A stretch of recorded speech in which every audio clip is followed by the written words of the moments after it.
Welcome back to the Cipher Briefs Cover Stories podcast. Bill Harlow here. In October 1979, the most powerful cyclone in recorded history raced across the Pacific and set in motion circumstances that caused a horrendous fire at a U.S. Marine Corps facility at the foot of Japan's Mount Fuji. 13 Marines died of their burns and more than 70 other people were seriously injured. And yet few people today know or remember these events. Chaz Henrys, who served 20 years as a Marine and went on to a highly successful career as a broadcast journalist, is out with a new book called Fuji Fire, Sifting Ashes of a Forgotten U.S. Marine Corps Tragedy. We'll talk with him today about his 4-year-long effort to investigate the tragedy, what he learned about the chaos of the mass casualty event, and the courage of those who fought the fire and battled their injuries during the long recovery process. Let's get underway. Chaz Henrys, welcome to the Cipher Briefs Cover Stories podcast. Thanks for joining us today to discuss your compelling new book, Fuji Fire. I appreciate the invitation, Bill. Thank you.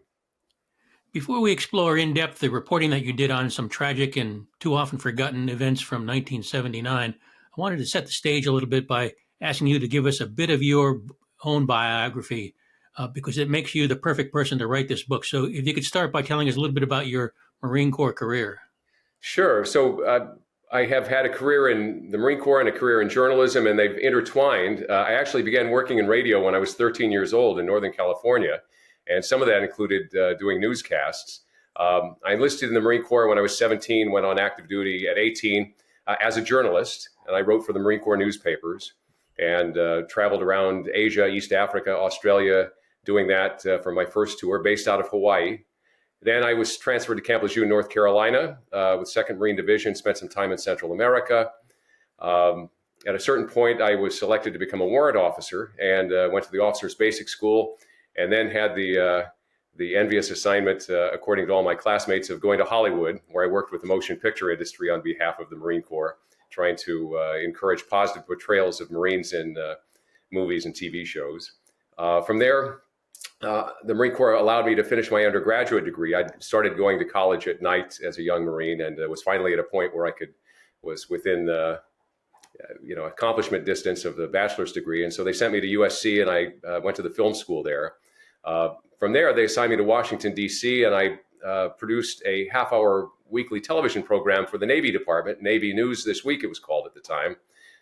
Later it was called Navy Marine Corps News. Again, the Marine Corps edging itself in there. But I did that for a time. Then I was selected to become a limited duty officer as a Marine captain.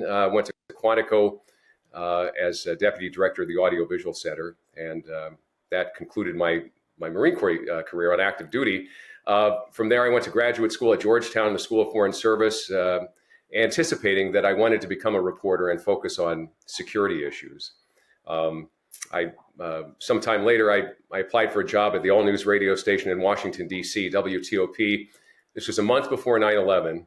And I said, I have this time they hired me to co-anchor middays. And I said, I have this time in the Marine Corps. I have a graduate degree in security studies. Could I be your national security correspondent? They said, sure. When are we going to need one?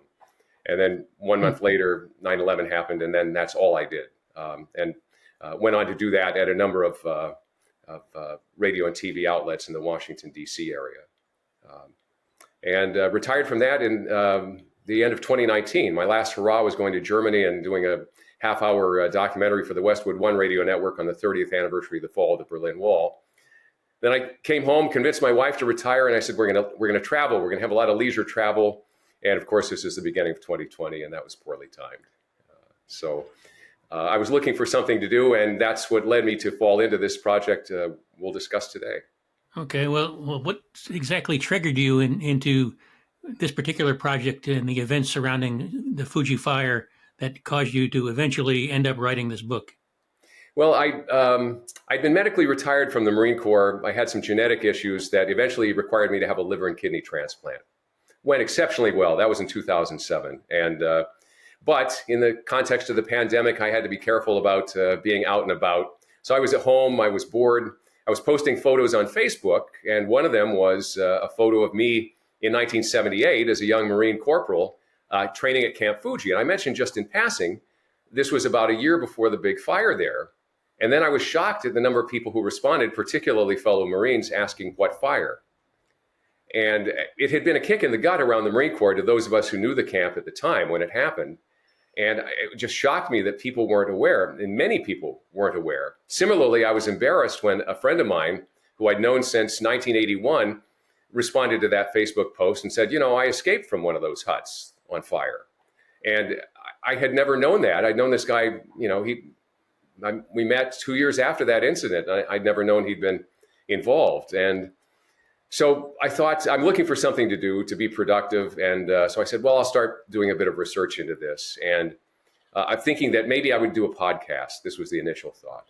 And so I was able, the Navy Judge Advocate General on their website had a copy of the investigation. It was interesting. I'm not sure if this is still the case, but when I began the research, they had almost a greatest hits links section on their homepage of sort of the most requested investigations. And there was one for this incident, the 1979 Typhoon fuel spill and fire at Camp Fuji. And so I downloaded that. It was highly redacted, a lot of material crossed out. But I began doing what I could to find research online. And then I fell into a copy of the investigation that was almost non-redacted. And this had been acquired by a friend of mine in 1986, who's quite a prominent author. And he had thought he might write something about this. He'd gotten that plus, maybe half-inch worth of photocopied material as part of his FOIA request, but could never interest a publisher.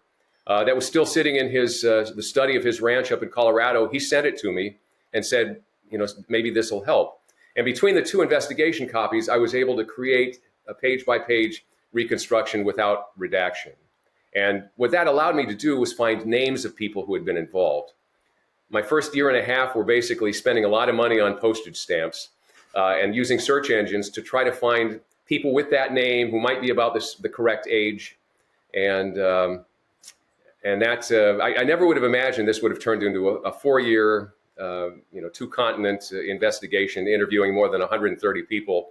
But there were so many intriguing aspects as I got deeper and deeper into the examination of what happened that it just fascinated me. And of course, it went well beyond the pandemic. My wife was ready to travel again, and but I was hooked and kept investigating and writing. Well, it's a remarkable piece of research. As you mentioned, I think you say in the acknowledgments that more than 130 people were interviewed by you for the project, and you can tell from reading it how you mine all of those conversations, and you come up with some remarkable information from the documentation and all of that. So it was clearly a project of a lot of passion on your part, but also a ton of work. And as you said, you had served at Camp Fuji just prior to the fire. I wonder if you can describe that facility a little bit to us. What did it look like? What did the Marines do there? What was the function of the facility? Certainly. So I was there in early 1978 for a month and a half. This was a satellite training site used by Marines based at Okinawa. The Marine Corps had a huge presence on Okinawa, but they were somewhat limited in the training they could do. A lot of the bases butted up against farms, towns. You couldn't use artillery or tank fire. You had very constrained areas in which to operate. Whereas at Camp Fuji, which is on the Kanto Plain, just below at the very base of Mount Fuji, on Honshu, the main island of Japan, there were huge open spaces that had been used for large-scale military training. Some people say going back to the samurai period. Certainly in advance of World War II, the Imperial Japanese Army had done large-scale maneuvers on this land. After World War II, the U.S. seized a good deal of it. The Army controlled a lot. In the 1950s, they gave a parcel to the Marine Corps, and that became known as Camp Fuji. What it allowed was units to come up from Okinawa. They would have the experience of getting on board ship, getting off ship. This is what Marines do, the idea of being mobile, getting to a place where you're going to fight. So they get on a ship in Okinawa, come up, get off the ship, go up to Camp Fuji, and spend weeks or several months doing this combined arms training with infantry moving on the ground, supported by tanks or artillery and mortar fire. And it was ramshackle is the term that has come to my mind most often. There were World War II era Quonset huts. Now, these hadn't been there forever, but they were World War II era and had been moved from someplace to Camp Fuji at some point. So in the late 1970s, these old Quonset huts, which are corrugated steel, sort of a semicircular top, wood frame on the inside, concrete slab with a wood floor on top of it. You could fit 18 to 20 Marines into one of these. Metal bunk beds, upper rack and lower rack. And the guys would bring everything that they had, because you go on ship, you take all the clothing that you're going to take, you take your weapon, all your personal effects. So you had a sea bag that would be locked to the bunk bed, and then you had a foot locker as well with a lock on it to keep your personal possessions, your health and comfort items, toothpaste, soap, that sort of thing. And these huts were packed. The camp could accommodate maybe 1,200 plus people, 1,300. And in most cases, when a battalion landing team came up to train, this is an infantry battalion with some extra units added, tanks, some Amtraks, reconnaissance platoon, some engineers, it would fill the place up, and the huts would be packed. It was remote. It was in a rural part of Japan. There was a small town, Gotemba, just outside, but it really was quite a small town. And it was, in the winter, it could be stark and lonely and monochromatic and cold. But inside each of the huts, there were two kerosene heaters. These were sort of, if you can imagine, sort of like a 55-gallon drum with a flue going up to the outside the roof to allow the heat to escape. Large containers of kerosene uphill would pipe in kerosene just enough to start a fire. You would toss a match into this thing, close the door, and set the heat setting. And with two of those in there, even as drafty as these old huts were, it could become quite warm and comfortable. And so that was the circumstance that the guys were in on October 19th, 1979, when word came that a huge typhoon was on its way. Yeah, so let's turn to that for a second. The triggering event for this tragic fire was this enormous tropical cyclone, Typhoon Tip, as you write about it in the book. And in the book, you go into some detail about the military storm trackers who flew into the eye of the storm and were stunned by what they saw. Talk a little bit about that whole process and what they saw coming at the Marines at Camp Fuji and elsewhere. So there were 40, 50 Air Force and Navy people stationed on Guam whose job it was full-time to keep an eye on weather patterns, and particularly typhoons in the Pacific. They were stationed there because there had been a couple of terrible incidents toward the very end of World War II in which many ships were lost. 800 sailors, I believe, total were killed in these incidents when they hadn't sufficiently received warning about incoming weather. So by 1979, there was this organization called the Joint Typhoon Warning Center that kept an eye on all this, provided weather reports to U.S. units that were training all over Asia. And when someone would spot something that looked like it might be an organizing typhoon, an Air Force unit, the 54th Weather Reconnaissance Squadron, would fly out and take a look. And then once they identified something as actually having these characteristics of a typhoon, they would track it and provide this information to units that might be impacted by it. So when Typhoon Tip finally was recognized as spinning in the way that you would expect a typhoon to, they began flying routine missions into this and flying into the eye. So I interviewed 4 storm chasers who were actually inside Typhoon Tip when it set the still standing world record for the lowest sea level air pressure ever recorded on Earth. Wow. And it was an exciting moment for them, scientifically, technically, and it was only after sort of getting over the giddiness of being the people whose picture would appear in the Guinness Book of World Records, actually, for having done this, that they began to ask each other, this thing's so powerful, what damage might it cause? And damage it certainly did, not just from the wind and wave, but from the after effects of the storm when it hit Honshu. And so back at Camp Fuji, the Marines are battening down the hatches, anticipating the storm. But then, because of the storm, a whole set of events transpired after that. I wonder if you can describe some of that involving the fuel storage bladders and how that set this whole story into motion. Right. So when this this unit, one unit before the unit that was impacted by the storm, when they arrived, they had a logistics support unit that was attached to them. And one of the jobs of the logistics support unit was to provide fuel for the tanks, the Jeeps, the Amtraks, the other vehicles they'd be using as their training. And this team arrived not long before their unit, their supporting unit, was going to be there. They didn't have a lot of time to set it up. So they're looking to figure out how they're going to provide this unit with fuel, where they're going to put the fuel farm. That was the term that was used, term of art at the time. And the fellow in charge of the logistics support unit had been there once before, 8-9 years prior. He'd not been a logistics specialist. He was actually an artillery officer, but had trained on the job and gotten a secondary occupational specialty as a logistician. He recalled the last time he was there, his boss told him, well, put it uphill up here alongside this road. It made sense operationally day to day because the Marines would go up to, the vehicles would cross this road and they would head out to the areas where they would do training. And so they could fill up on the way. If you had the fuel farm lower, they would have to drive through down through the camp, fill up, drive back up. And so this seemed to make sense, putting it there. Plus, there was a large berm, this soil, this volcanic soil that was everything that you walked on, tore down boots. I mean, this was all black, sort of, some of it was fine, some of it was rockier, but it's all volcanic soil there.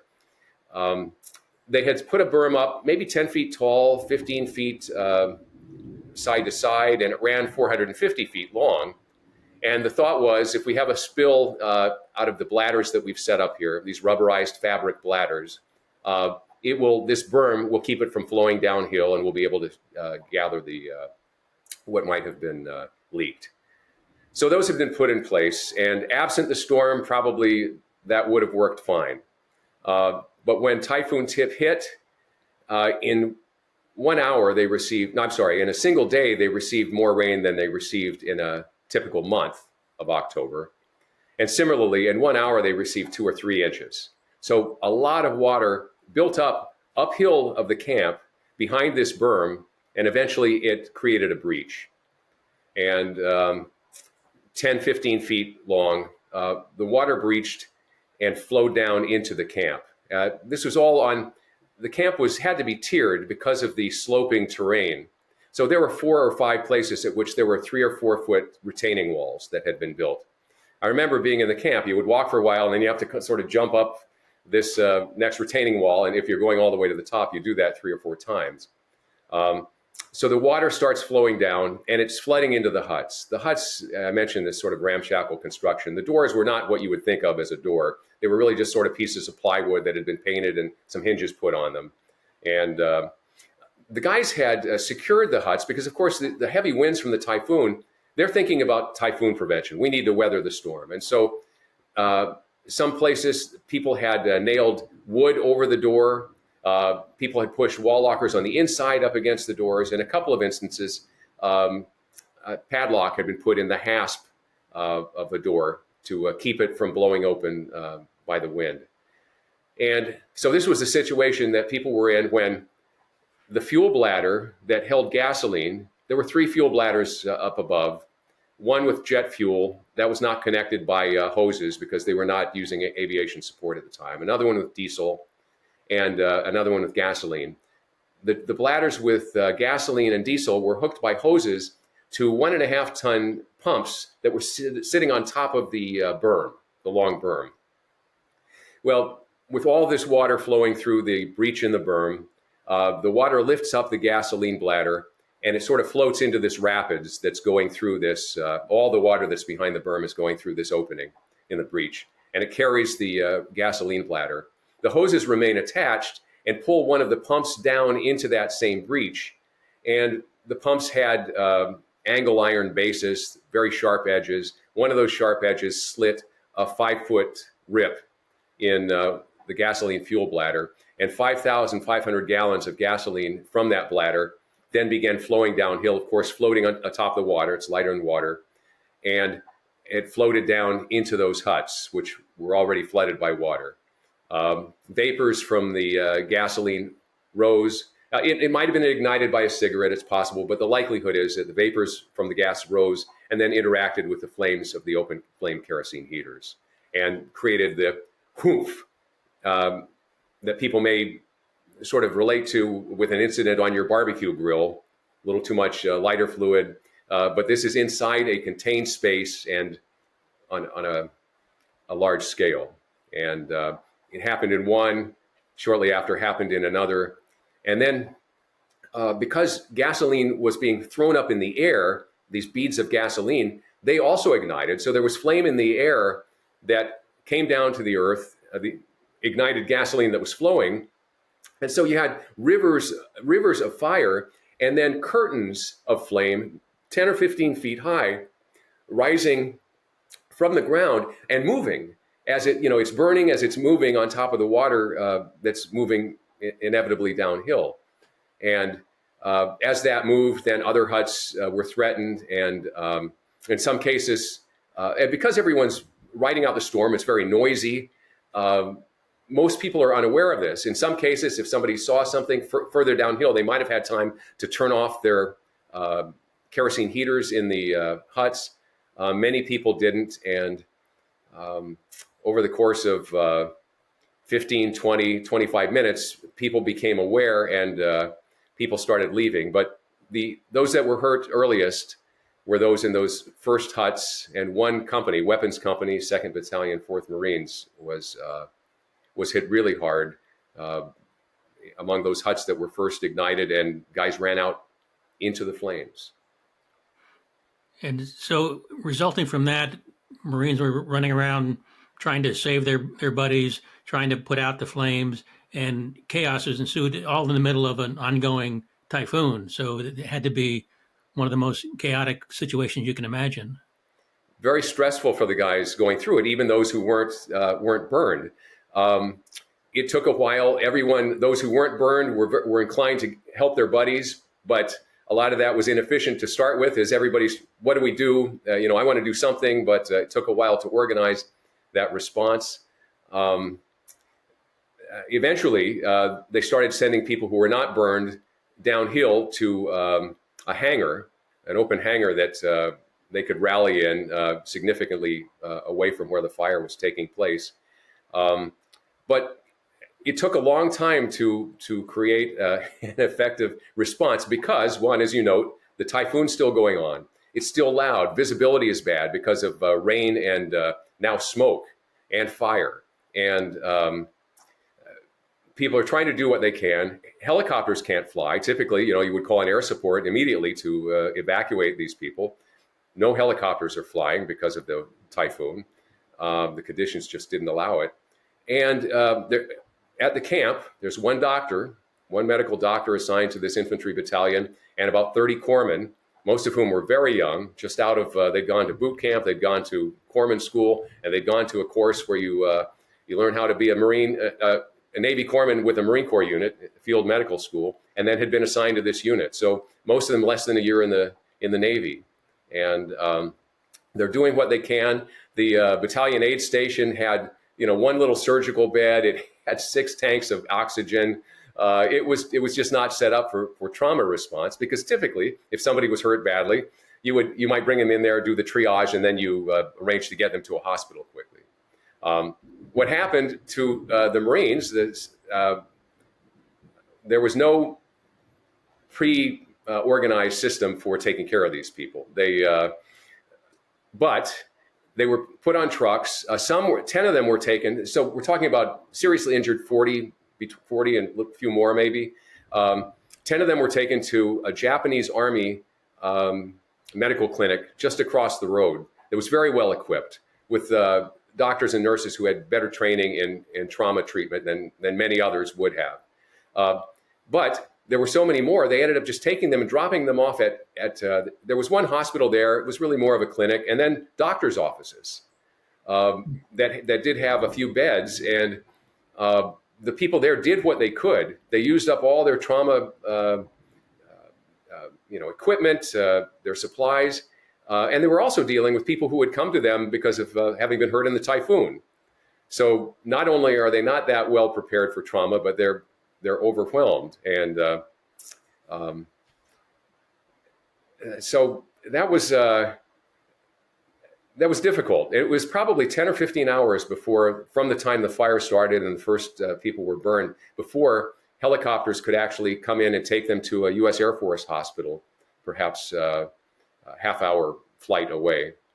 And so it was an incredible response, as best it could be, but very ad hoc at the time. And over time, so many people came into play. There were two Navy helicopter pilots who were off of a supply ship at Yokosuka.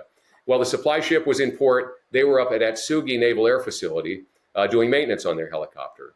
The corpsman at Camp Fuji called Atsugi and said, we've already had one Marine die, and this is terrible. We need some medevac help. And most of the pilots were at the club drinking because it was a typhoon party. You can't fly when the weather's like that. But they were able to find a couple of these Navy pilots were able to have their crew within a couple of hours get one of the helicopters back up and running. And in conditions that were outside regulation for flying, these two Navy pilots, two sailors in the back, and then two other people who had come to help. One was a Marine pilot. His aircraft was down, it had lost an engine, but he knew how to get to Camp Fuji. He came to fly with them. And then an Army doctor from another nearby base who had sort of heard what was happening, and without official orders just sort of grabbed some people and some painkillers and treatment supplies, and had made his way to Atsugi. They got on the helicopter and they made it down and began helping the doctor and corpsman who were there. Also, an Air Force team from Yokota Air Base got in a bunch of ambulance buses, and they drove down. So 3 or 4 hours after this had happened, they were down, able to help out too. And so as it was sorted out, eventually around midnight, the Air Force ambulance buses brought all the Marines back to the camp, and the Navy helicopter and then some other Army helicopters that had come from Camp Zama began moving these Marines up to the Yokota Air Base Hospital. And that began just what was an involved journey in and of itself. They ended up spending a day and a half at Yokota, being treated, again, as best people could treat them, people who didn't have particular expertise in dealing with burns, but doing the best they could, before a long-term plan evolved involving the world-famous Army Burn Center in San Antonio, Texas. Everything about this seems to be both chaotic and filled with heroic actions. Another example is the Air Force C-141s eventually used to bring some of the most severely burned victims back to the United States. And that, too, turned out to be kind of an ordeal that you describe in the book. I wonder if you can just touch on that a little bit. Right. I get goosebumps when I think about what the Air Force did, the complexity of this plan they came up with, the Military Airlift Command at the time. They launched, it was determined that the Air Force, that the idea was to get these people to the Army Burn Center in San Antonio, Texas, which had a reputation as actually being the world's best burn center. And so they launched a C-141 Starlifter from Southern California to go to San Antonio to pick up a team, 19 people from this burn center that would go and retrieve the Marines and bring them back. Because there were so many Marines who were needing help breathing because of their injuries in the fire, they would need a lot of ventilators. And these ventilators were typically, something that you plug into the wall at the hospital, not something immediately conversant with power on an aircraft. So at the same time, they're sending this crew to San Antonio to pick up the burn center team. They're picking up every ventilator on the West Coast from military hospitals that they can, and every adapter cable that will allow you then to use it with the power on the C-141. Those are all being flown to Alaska. The aircraft gets to San Antonio, picks up the burn center team, flies to Alaska, and then they start loading all that equipment in with the burn center team. And then that aircraft eventually moves on, gets to Yokota, Japan. But that takes a while. All this while, first an Air Force team, and then augmented by a team of Navy doctors and nurses, is taking care of the Marines at the Yokota Air Force Hospital. The aircraft get down there. it takes a long time. They're having so many patients, they need to put litters in to accommodate them all. It takes 8 hours to configure 2C-141s to handle these. But eventually, 17 of the worst burn take off in the first aircraft, and then the remainder in the second. The first aircraft is piloted by an Air Force major who had spent, not many years before, 1,917 days in captivity in Hanoi. He'd been a prisoner of war after having been shot down in an F-105 on an attack mission over Vietnam. And he had spent a little time with his family on returning, but wanted to, as I think a lot of us could probably empathize with, wanted to get back to doing what he was doing, what he saw himself doing, and he'd moved into flying cargo aircraft. And he went on to retire as a brigadier general in the Air Force, and told me that the two most important flights of his life were both in C-141s, no bombs under the wings, no missiles being fired. But the first one was the C-141 that picked him up in Hanoi when the prisoners were released at the end of the Vietnam War. And the second was his taking these Marines from Japan to San Antonio. It's just a remarkable story, and we can't begin to get into all the details that you cover in the book here, but you do talk about the heroic efforts of the medical staff in San Antonio at the Brooke Army Medical Center, and also contributions and kindness from the members of the public who just sort of converged and started assisting the families and those that were injured. And all that is kind of inspirational as well from the stories that you tell. Yeah, it's extraordinary in many ways. By this time, it was very difficult to come up with that initial response. But as time went by and commands, the Marine Corps, people realized what needed to be done, what gelled together was extraordinary. And by the time the 38 of the Marines were taken to San Antonio, one Marine died en route. So they admitted 37. A Marine Lieutenant Colonel who was in charge of the Reserve Center in San Antonio was assigned to do what you can for these Marines. And it turned out that it was do what you can for their families as well. He was a little taken aback. He said, over his years in the Marine Corps, if your son gets hurt, well, we send you a letter and we'll let you know how he's doing. But many, many family members showed up in San Antonio. And there's the Marine Corps League Auxiliary. This is the ladies of the Marine Corps League. At the time, these are wives typically of guys who had been in the Marine Corps, joined this fraternal organization.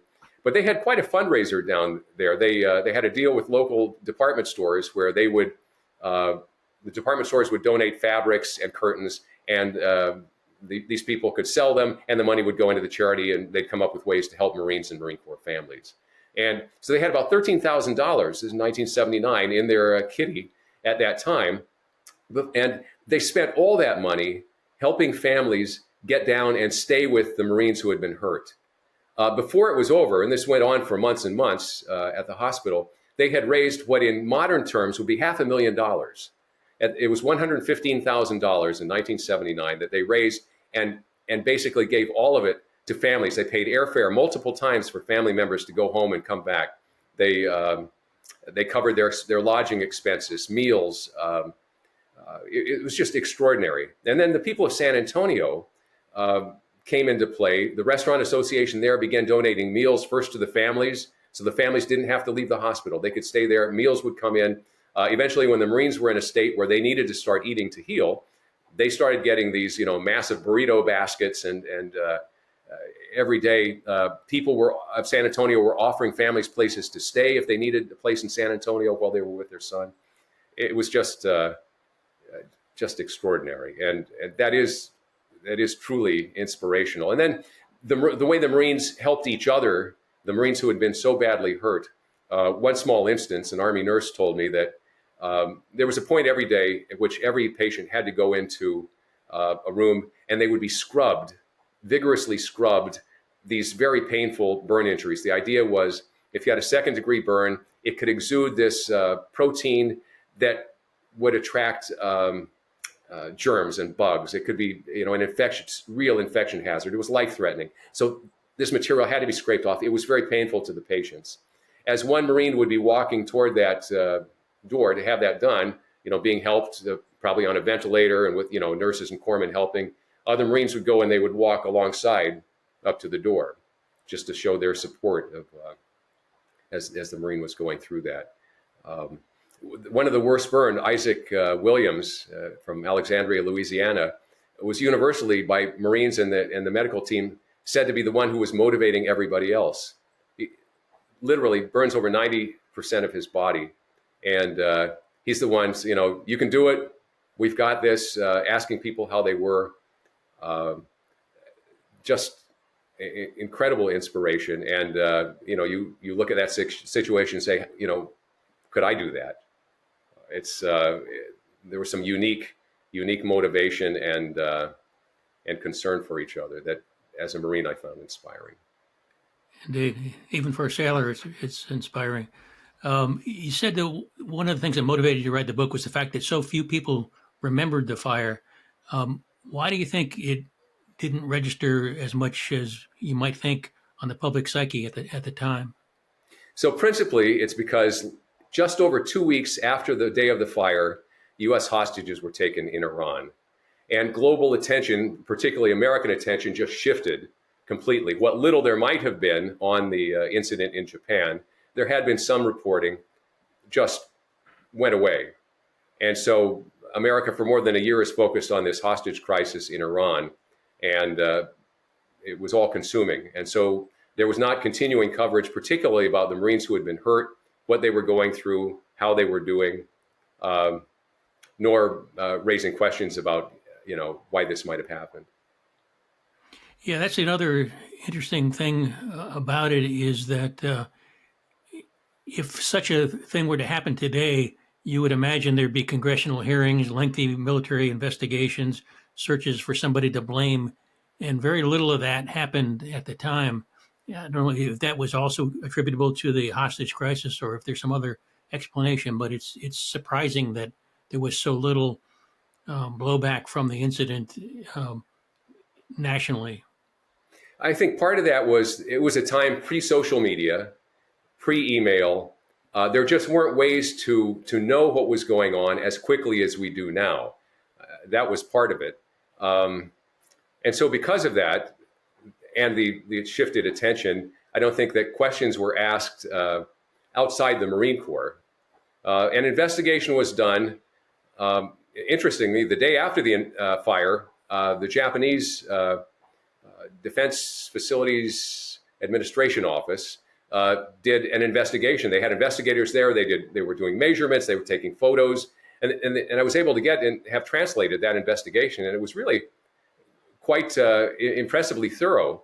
The Marine Corps, the commanding general of the Marine Corps base on Okinawa, who had control of this satellite training area, commissioned an informal investigation 4 days, 5 days, maybe 4 or 5 days after the fire. In that time, a lot had changed on the camp. So immediately after the fire, in fact, the day after the fire, those Marines who had not been hurt spent the night at a Japanese camp across the street. But they came back the next day. They began tearing down the burned huts. They moved the fuel farm, rebuilt the berm, and that sort of thing. So a lot of that was different by the time military investigators came from Okinawa. And the lead investigator was a fellow who had actually conducted a maintenance inspection of the camp not long before. So you could argue that he had a vested interest. If one might say, well, why didn't you notice that this was a problem, if indeed it was a problem? But they concluded pretty quickly that it was God alone to be blamed, and that no Americans, particularly Marines, should be held accountable for it. And that investigation went to a higher headquarters in Hawaii, which said, well, hold on a second, give us some more detail. It went back and forth a couple of times, but in the end, that was the determination that was kept. The Commandant of the Marine Corps didn't weigh in publicly. He'd been Commandant about 3 months when this happened. He didn't weigh in publicly on the investigation, though in 1991, in the course of an oral history being recorded, he talked at length about this incident and mentioned that, certainly the storm was the cause, but there were issues about how the camp had been maintained that played into the event happening. And he took serious actions over the course of before he left office. It was a 4-year term. Before he left office, there was a fire station built on Camp Fuji, and it was manned by a Japanese fire crew. I should mention that the fire at Camp Fuji, the camp had no firefighting capability of its own. They claimed that they had an agreement with local firefighters to take care of a problem should one arise, but they had never allowed those firefighters on the camp. So the firefighters had no idea what buildings were where water sources were, where hazardous material might have been stored. And so they did show up and they put out the fire, though they would have, had they known it was a gasoline fire, they would have bought foam trucks, chemical trucks. As it was, they weren't told, and so they brought water. That took a little bit longer than to knock it down with the help of the rain and such. But so there was a fire station built in 1983, I believe it was. And then subsequently, in the 1 or 2 years after that, there were new barracks built on that were much more resilient in storm circumstances. Fuel was eventually stored underground. And so General Barrow put into place many actions, budgeted for improvements that did over time make the camp safe. And I visited Camp Fuji. I spent 2 weeks there doing research in the latter part of working on this project. And it was just a world away from what I recalled as a young Marine there. Just incredibly well constructed and well organized, and in a way that at the time there were sort of the units that were training that were up the hill, and they were sort of on their own. And down at the base camp, where the small number of people, maybe 100 people who maintained the camp, lived. At the time in 1979, the fellow who ran it said, I let them do what they want to do. I'm not going to interfere. And to my mind, I don't know if making sure it was safe would have been interfering, but my sense is that they could have done more to keep track of it. But again, limited resources at the time. I know that when firefighters from Okinawa did a safety inspection of the camp not long before the fire, they found a lot of things that they would have liked to have seen corrected. The commanding general said, sort of correct them when you can, when you have money, in other words. That was so those sorts of things, until it got to the point after the fire that the commandant was personally interested. Real improvements did begin at that point. Well, it's a remarkable story. The book is full of pain and tragedy, but I think the main takeaway is the resilience and courage of those who battled the fire and its aftermath. And once again, the book is Fuji Fire, Sifting Ashes of a Forgotten U.S. Marine Corps Tragedy by Chaz Henry. Chaz, thank you again for joining us and sharing the story with us. I appreciate it, Bill. The principal goal and what kept me going was to ensure that these Marines, who are all about my age, they're Marines of my generation,